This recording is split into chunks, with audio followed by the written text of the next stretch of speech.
నీ వాక్యమే నన్ను బ్రతికించెను, నా బాధలలో నెమ్మదినిచ్చి గొప్ప ఆదరణ కలిగించే నాలో ఇంకే ఆదరణ ఉందండి? కొండలాంటి మనుషులున్నా, కోట లాంటి వ్యక్తులున్నా ఎవ్వరు ఇవ్వలేని ఆదరణ వాక్యాదరణ. నీకు కావలసినంత ఆదరణ ఏ వ్యక్తి దగ్గర ఏదో 4 మాటలు చెప్తాను, పోనీ లెక్క ధైర్యంగా ఉండి మన గాకివరకు వస్తాయి అక్క, ఇక అంతే ఎక్క, ఆయన వచ్చే టైం అయింది వెళ్తా, మరి జాగ్రత్త, వెళ్ళిపోద్ది. అంత ఆదరణ నీకు దొరకదు.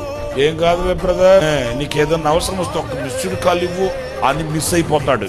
మనకు కావలసినంత ఆదరణ ఏ వ్యక్తి దగ్గర మనకు పూర్ణంగా, కానీ నీవు ఆశించిన దానికంటే అధికమైన ఆదరణ ఇదిగో సజీవమైన వాక్యం దగ్గర ఉంది. అధైర్యపడిన నిన్ను